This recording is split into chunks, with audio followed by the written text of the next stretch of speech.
mine are just excuses. When a Christian gives up on their calling, others will suffer.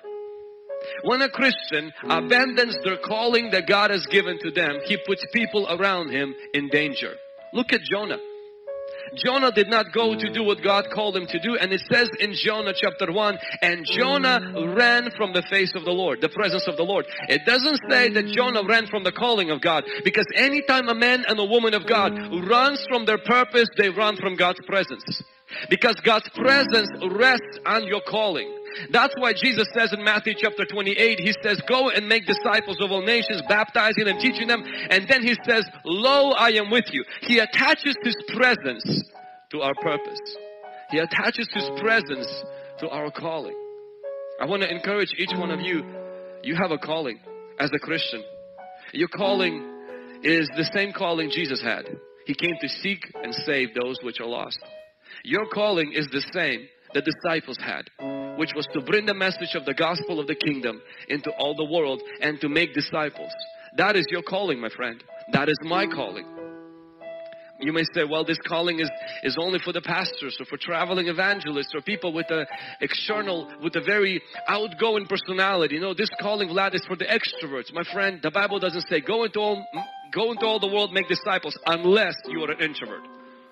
The Bible doesn't say go into all the world and make disciples unless you have a business, unless you have children at home, unless you are in school right now, unless you are very busy.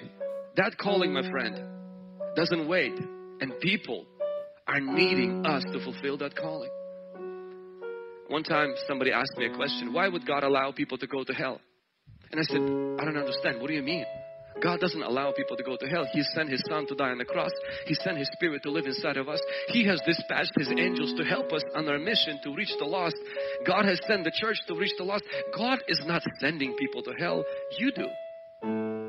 I said, the question is, why do you let people go to hell? I said, God has done everything He could. What else could He do? What God has not done yet that He could have done? Force people to go there? I was like, He sent them you. What are you doing so they don't go to hell? And this person looked at me. He says, well, you don't understand. I'm just not a preacher. I'm just busy. I'm just a normal person. And I said, so you're making excuses. You have a calling. You should be making difference. You should be moving forward, but not blaming God that it's God's fault why people go into hell. I'm not saying it's your fault, but if we are doing absolutely nothing and people are going to hell in a handbasket, my friend, it is not God's fault. It is our calling.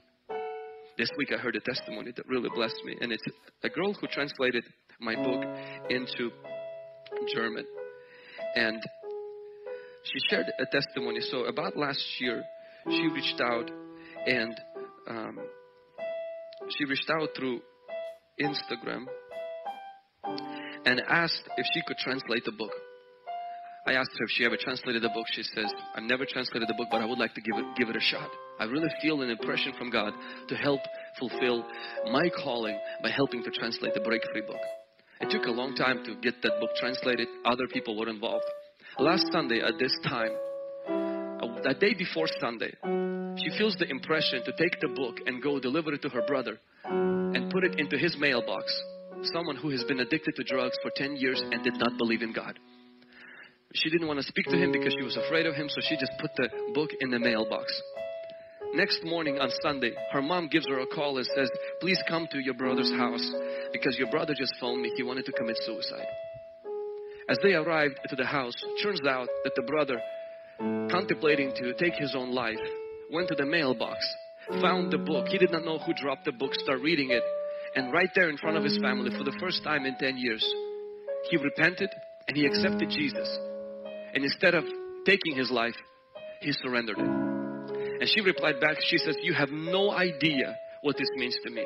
Little did I know a year ago, when I said that I'm going to translate the book, that God would use that ministry to save my own brother, to bring my own brother to Christ.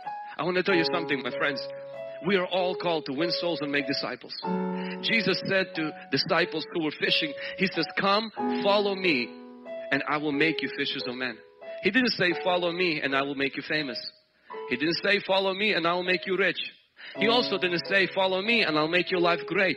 He did come to give us life and more abundant. But the promise of following Jesus, the fruit of following Jesus, the consequences of truly following Jesus is not an amazing life. It's a life of meaning, purpose, and significance. The whole world is chasing one thing, how to make money. But Christ wants you to make a difference.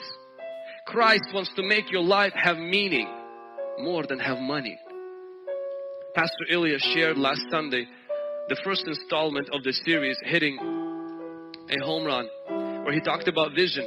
How vision gives us purpose and purpose gives us discipline. I regularly talk to young people who feel unmotivated, who say, man, I just feel lazy. I just feel like I don't have any motivation in my life. I just feel like I lack discipline in my life.